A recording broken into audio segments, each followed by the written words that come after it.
আসসালামু আলাইকুম। আজ আমি পৃথিবীর সবচেয়ে বড় প্রাণী নীল তিমি সম্পর্কে বলবো। নীল তিমি সমুদ্রের স্তন্যপায়ী প্রাণী। এটি পৃথিবীর সবচেয়ে বড় প্রাণী, প্রায় ডাইনোসরের সমান।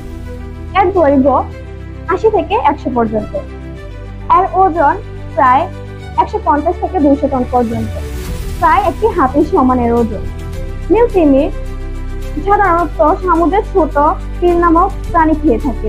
নীল তিমি দিনে প্রায় ৪ টন krill নামক প্রাণী খেতে পারে। নীল তিমি স্তন্যপায়ী প্রাণী, তাই তারা ফুসফুসের সাহায্যে শ্বাস নিয়ে থাকে। তাদের হৃৎপিণ্ড এতই বড় যে একটি ছোট গাড়ির সমান। নীল তিমি সাধারণত গভীর সমুদ্রে বসবাস করে। এদেরকে প্রশান্ত, আটলান্টিক, ভারত মহাসাগরে বেশি দেখা যায়। অতিরিক্ত শিকার ও পরিবেশগত সমস্যার কারণে নীল তিমি বিপন্ন প্রাণী।